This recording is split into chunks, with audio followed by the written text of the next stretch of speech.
Do you remember the Heroic Chronicle, the interesting backstory generating mechanic that was introduced in Explorer's Guide to Wildemount?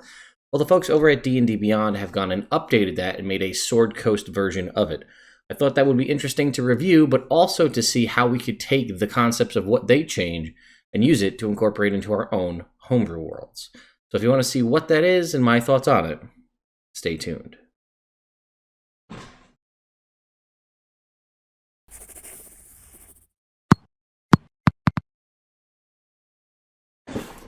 What's going on, folks? Ted from Nerd Immersion here, and let's jump into it over here on D&D Beyond. So this is by James Hake, or Joey Hake, or I don't really remember exactly, but it says James Hake, so let's go with that. So he works for D&D Beyond. He's worked on several Wizards of the Coast products, and let's see what he wrote.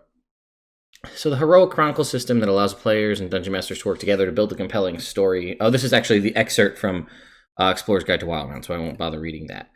So let's see how we can take it and incorporate it into the Sword Coast.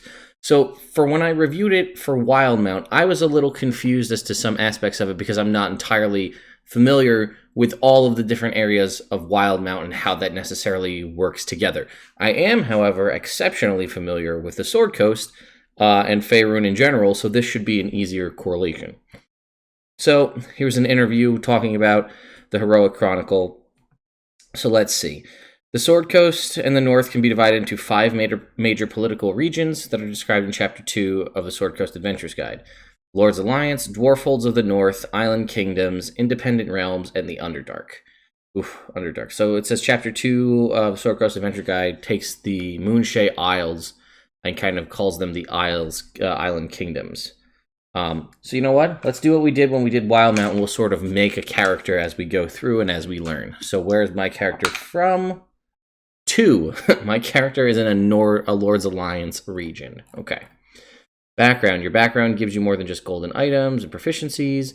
Roll in the backgrounds table that includes from the player's handbook. So this is a player's handbook table, but also includes the backgrounds included in Sword Coast Adventures Guide. So let's see what my character's background is. He's from a Lord's Alliance-based region, and he's 92, an urban bounty hunter. All right, I already like the design of this character, so let's keep going. Social status, even in lands as free as the Sword Coast, folks are trapped to a social station. Okay. You, however, are an adventurer, so social status can be different. Each realm in the North views people's backgrounds according to their cultural values. So here we can see all of our different things here. So let's see. We are in a Lord's Alliance, and we are an urban bounty hunter. So we have one rival. Oof, that's rough. We have no allies and just one rival. So as an urban bounty hunter, we might have had one ally if we were from the Island Kingdoms. Okay, so let's keep going. And then there's this tip here about rivals and allies. When you choose a background, there's a chance you'll have a rival, an ally, or both. Variant relation from multiple lands. Usually you only gain an ally or rival from one region. However, if your character is older or particularly well-traveled, they may have allies from other lands. So as an urban bounty hunter, we may have a rival from a different area because wherever we were doing our bounty hunting work. All right, so our home settlement. Once you've determined your nation and considered your social status, roll on the appropriate table to determine the settlement you grew up in. They're all described in Chapter 2 of the Sword Coast Adventures Guide. There are small, countless settlements. Town of Greenest, which is in Horde of the Dragon Queen. Red Larch, Princess of the Apocalypse. Or Bryn Shander, Golden Fields of Tribor, mentioned in Storm King's Thunder. Okay, so here we have, this is an older looking map, I believe, of the Sword Coast. So this doesn't even get us below Waterdeep, so we don't even get Baldur's Gate on this map here. But you see Amphail, here's Red Larch. So this is like, it's an older looking map. I mean, that just may be the design of the map, but it doesn't give us the entirety of the Sword Coast, but it does give us the settlements to the north of Waterdeep, like Phandalin and Red Larch, which would not be... Is Phandalin even on here? No, but we do have Tribor, Yartar, Flint Rock, and so on. So it's an interesting map nonetheless. So we're from a Lord's Alliance settlement, so let's figure out where we are from. 11. Baldur's Gate. Okay, so we're not even on the map. So, all right, I actually kind of like this. An urban bounty hunter from Baldur's Gate. That sort of kind of makes sense given the state of what Baldur's Gate is. So let's keep going. Okay, race. It could be whatever we want. There's nothing really specific there. So let's talk about our family. Okay, families in the Forgotten Realms with at least 3 children tend to encourage the eldest to continue the family trade. Well, unless my family's a long family of bounty hunters, which would also be a very interesting character concept. I don't think that that's going to happen. So roll twice on the appropriate family size table, once to determine how many living parents you have, and once to determine your living siblings. The state of your family might change over the course of your backstory, just as it might change over the course of the campaign. Okay. Family size tables presented in Explorer's Guide to Wildemount work for both the lands of Wildemount and Faerun. These tables can be found in the Heroic Chronicle chapter and Chapter 4 of Explorer's Guide to Wildemount. While in the family size village table, if your settlement is a castle, fortress, town, hamlet, city, or any other type of settlement of 10,000 people or less, otherwise roll on the family size city table. Well, we're from Baldur's Gate, so that's a city. So let's go ahead and jump over to here. So we're in a city. Let's determine our number of parents and our number of siblings. We have 2 parents, okay? And we have 2d4 siblings. Oh boy, my parents are getting busy. Oh, maybe not. We have 2 siblings. Well, 2d4 turned into 2. So I have 2 parents and 2 siblings. Continuing on. Family member traits. Once you determine how many people are in your family, choose those family members' ages, genders, and any other traits you wish to determine. You can go into this as much or as little as you want with your DM's approval. Okay. So we don't necessarily, so that's not really described here. Some family relationships are strong enough to affect you throughout your entire life.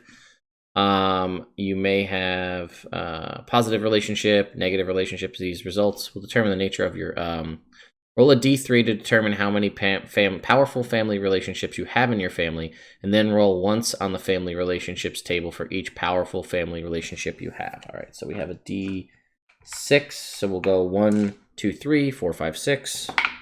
We have 3 powerful family relationships. Okay, wow, we are building a very rich backstory for this character. Whoops. Okay, so powerful family relationships. We have 3. Here we go. Let's see what we got. All right. We have 54. This family member owes you a debt and they don't like it. They'll help you out when you need it, but only to clear your slate. You gain 1 ally. I have to start writing this down, actually. So what I'm going to say is... How do we not have, like, just a generic notebook in arm's reach? I have no idea. All right. So we're going to have 1 ally. We already gained an ally. So we had a rival. We're going to gain an ally. So this ally, I'm going to say, is my sister. She owes me money or some sort of debt. And as an urban bounty hunter, I collect my debts, right? So she owes me money. That was my sister. So we have another powerful family relationship. 43. You and this family member have a great friendly rivalry and are constantly trying to best each other in an activity, craft, or pursuit. You visit occasionally to test each other's skills. You gain 1 rival. So we have another rival. So this is going to be my brother, and he's also a bounty hunter. And we basically do pissing matches anytime we get together for family gatherings, because we're trying to who's the best bounty hunter. All right, and then my last powerful family relationship is a 6. You thought you killed this family member, whether by accident or otherwise. You never expected to see them again, but now they're out for your blood. You gain 1 rival. Ooh, okay. You know what? Maybe my dad was the bounty hunter. That sounds good. And my brother is the one that I thought I killed. So I've got 3 rivals and 1 ally in my sister at this point. Okay, so my dad was a bounty hunter, and he never settled well with me becoming the new bounty hunter in the region. So he's not ready to let go and relinquish the fact that, like, the young blood's taking over and winning. I thought I accidentally killed my brother, and he hates me, and my sister owes me a debt. Okay. So there we go. Acquired allies and rivals. The ally relationship, rival relationship, and ally and rival identities tables prepared an Explorer's Guide to Wildemount. The only difference is to roll a 93 or 94, which is a blood hunter. Replace that result with a Rakshasa. Oh, good. All right, so let's go ahead and deal with the rival. Where is it? Acquired allies and rivals. So we have 1 ally. So it's interesting because we have that ally, and it was basically because of the family relationship. So it doesn't really make sense to kind of roll on these tables if you think about it. So right, because it was, where is it? You gain one ally. They need your help, but only to clear the slate. So I gain an ally, but like in my story that I defined it, my dad was my rival, my brother was my rival, and my sister was my ally.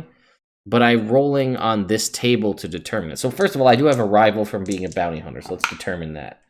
36.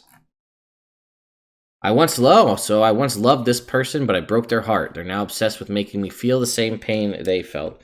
So I have a scorned lover, and that is my rival from my background. Maybe like I used them to get, like I was trying to get my mark as a bounty hunter, and they sort of got in the way, and I kind of used them as like a leverage point to get my quarry, and they never, like, for me it was just business, and for them it was so much more, and now they hate me for it. All right, so let's see my ally, who in theory is my sister, but let's see what it turns out to be. 75. Well, my sister didn't fall in love with me. I'm not dealing with that. 76. Nope, she really wants to fall in love with me, my sister. Let's not do that. 61.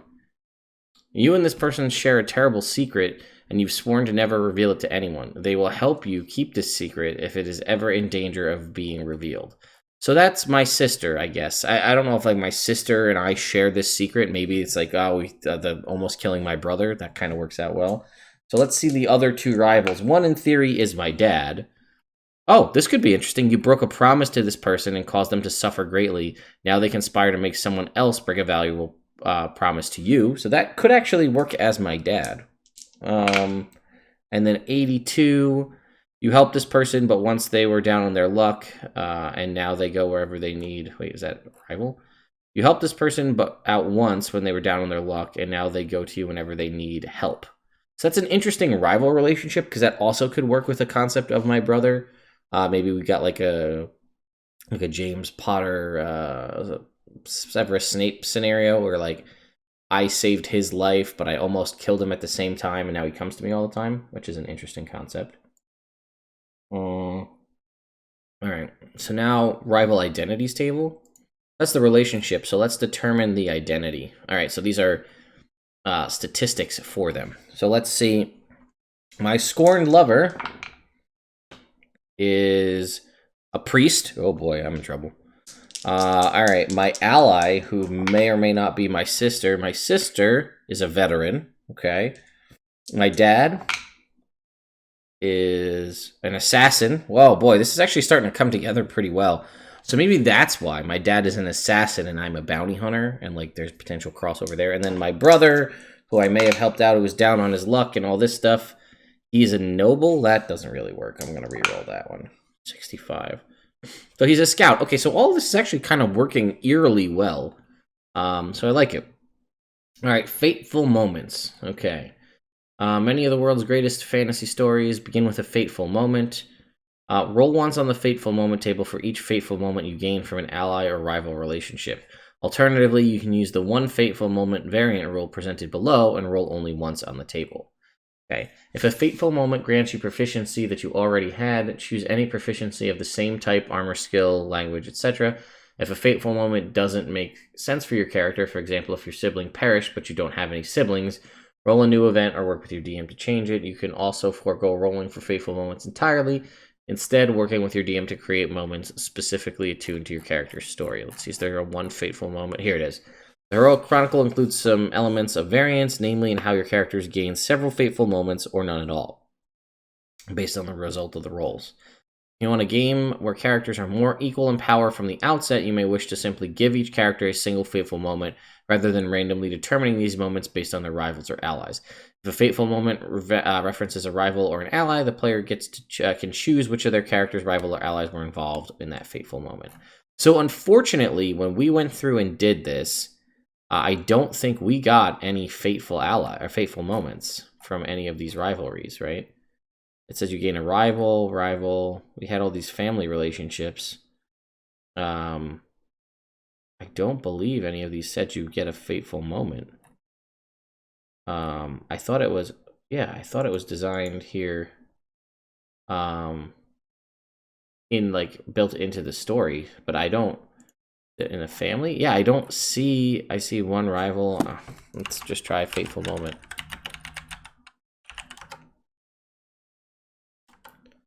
Oh, I see. It was if your rival identity granted you a fateful moment. So no, we didn't have that. Oh no, wait, we did. My dad was an assassin, so he gives us a fateful moment that way. So okay, so we did get one. So that's something. Yeah, cult fanatic. Yeah, so none of the other relationships granted us those, but my dad, being an assassin, did grant us a fateful moment. So what's interesting is we have a D20's worth of fateful moments. Now the original list from Explorer's Guide to Wildemount, oh, okay, it was only a D20 as well. So we have a new list developed specifically for the Sword Coast. So let's roll our D20 and see what we get. 11. The Red Wizard of Thay tortured your family to death before your very eyes, and in a fit of blind rage, you killed the cruel wizard with a skewer from your fireplace. You have the Mage Slayer feat from the player's handbook. So that is amazing, by the way. I love that concept. That doesn't really fit considering all of the really interesting story we just built up for my family. So I think we're just going to roll again. Okay, 11 again. Apparently I really am supposed to do this. 17. Okay, here we go. A majestic phoenix with wings of flame flew over your home one day, but when you asked other people about it, you learned you were the only one who saw it. So I'm Ash Ketchum, obviously. You started having dreams about the fiery bird and discovered you can manifest its flames. As a bonus action, you can ignite your fists or a weapon you're holding in flames for 1 minute, causing those attacks to deal fire damage instead of its usual damage. Starting at 5th level, the attacks deal an additional fire damage. Awesome. Talk about being a badass bounty hunter. A phoenix flew over my house. Now I can ignite my fists on fire. And once I hit level 5, I deal extra fire damage. That's awesome. I love this character. I'm actually going to have to make this character. By the way, if you need a player in one of your games and you want to use this in the Sword Coast, well, I've just got a great character we just built together. So let's just take a quick look through some of these other ones. I'll roll 3 more times and we'll read some fateful moments here. 5. You found a massive footprint while exploring the wilderness. Looking closer, you discovered a rune stone smashed into the ground within the print. You touched it, felt a power surge within you grow to tremendous size. You shrunk moments later, but can still feel the power within you. You're going to cast Enlarge Reduce once per day using the Enlarge option only. That's very cool and a lot of flavor. A 3. The fell voice of Archdevil Zariel spoke to you in a dream. You no longer remember what the voice said or what you promised to give in return, but you can now cast Find Familiar as a ritual. Your familiar always takes the form of an imp. You also have a random form of Indefinite Madness determined by rolling on the Indefinite Madness table. So let's go roll over on that. Indefinite Madness. Where is that hiding? Down here. All right. So this character, if he had the familiar, would try to become more like someone else I know, adopting their style of dress, of mannerisms, and name. And then our last roll on the table here is a 6. A horde of terrible monsters attacks your home, either destroying it, village, or town, or doing massive damage before being repulsed, city or fortress. You will never forget the images of wanton slaughter that you saw. You now have the alert feat from the player's handbook. So that's very cool. So some of these give you spells, right? So this one's a long sword. This one gives you some cantrips. We see that. Some spells. The one that I had gotten for my bounty hunter there, where you have your fist set on fire. This one, he has a horse trainer. I think some of these let you cast some spells. I saw one of them gave you adamantine armor, which is pretty cool. I really, really like this a lot. I want to use this in my games. I want to develop versions of this, and I want to do it more than just 20. I want to build out a really big table. And I mean, realistically, I'll probably take this one and the Wildemount one, smush them together, make them fit for my homebrew world, and then add, if I can get up to a percentile amount, that would be very cool. And I really, really love the concept of this. So I think that's pretty much it. Other elements, the Heroic Chronicle includes other elements ranging from your character's favorite food to creating a prophecy with a DM that will help shape the character as the campaign unfolds. This article has already grown to massive size, so expect those other elements of Heroic Chronicles in a future article. So that's it, folks. Sorry this video was so long. I didn't anticipate it being actually as long as it was, but I figured it would be more interesting than me just reading through it and working on it. It would be more interesting for me to actually roll on it. So we just built a very interesting character. He lived in Baldur's Gate. His dad was an assassin. He became a bounty hunter. Him and his sister have this shared secret because of, you know, stuff that happened to his brother, who now hates him. He has a scorned lover who wants to make him feel the pain that they felt for, you know, dealing with you know, their heart being broken. When he was a kid, a phoenix flew over his house, and as such, he can summon the flaming, like, fists of fire, or in case a weapon in flames, which is very cool. You know, and I mean, we still haven't determined this. And what's awesome about this, as I was going through this, we still have not determined this character's race or their class, right? So everything I've done is race and class agnostic. Now, in theory, right, we could have already determined this, and we know we are a bounty hunter, so maybe we're a little bit smarter, maybe we're a rogue, maybe we're an inquisitive rogue, but maybe we're more of like a bruiser type person, and we're maybe more a fighter or a barbarian. We know we have this ability to summon flaming fists, so maybe we're a monk and we can punch with our fists on fire, or, you know, or we can encase a weapon in it, so maybe that's part of the concept too. So it's just a very unique and interesting character we just built in the course of maybe 20 minutes or so. And we still have the free range to determine what this character's race is, what their class is, and a whole bunch of other mannerisms about this character. But we have a really strong foundation, and I really, really like it. And, like, I wasn't kidding. Like, this may end up becoming a future character of mine, but it all is dependent on the DM allowing you and embracing this Heroic Chronicle concept, which I really, really do like. And I think I would recommend, if you think that it'll fit in your game, that you do this, because you saw, especially if you all do this together at a table and everybody's taking turns round robin and doing this, it can become a very cool, like, shared character backstory. Like, maybe the rival is one of the players, maybe the ally is one of the other players. A lot of cool things you can determine by doing that. I really, really, really like that. So I don't know. This is the kind of thing, like, as I've stated in the potential, like, 5.5e video things I've brought up, this is the kind of stuff I would want as a foundation in the core rule books. Like, this is a part of the, like, or it's not like an optional option included in a set campaign setting and then maybe updated on an article that you may or may not read on D&D Beyond. Like, this should be either part of the game as it stands as its base, or it should be like a variant character option, but something that you have in the core rulebook. I thought this was very well done, and I'm very excited. And it was interesting to see how they didn't really need to change too much from what was in Wildemount. Obviously, some things like the regions were changed to fit the region. But I think I might try and maybe, I don't know if it'll be a stream or it'll be something else in the future, but I want to try and take this, what we just saw, and adapt it to my own homebrew world. And I think I can do the correlations very easily. And I think that would be a really fun concept to just give you an idea of how hard it would be to take this concept and import it to something completely different. So thank you all so much for watching. A big shout out to my patrons over on Patreon.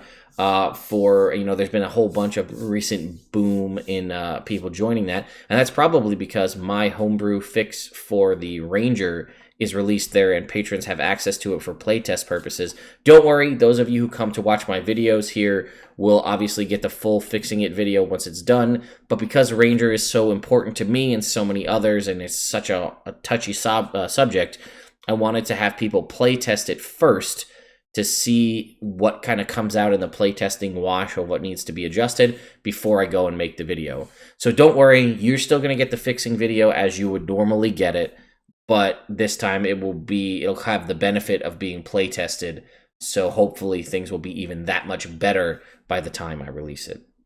If you haven't subscribed to the channel, this would be an absolute wonderful time to do so, because sometimes I try to release my videos pretty much around between 12 p.m. and 1 p.m. Eastern time every day, But if a news video or something unexpected is announced or released, those videos come out as fast as I can edit and release them. So ringing that notification bell to stay up to date on when my videos come out is probably not a bad idea either. Thank you all so much for watching, and I'll see you next time.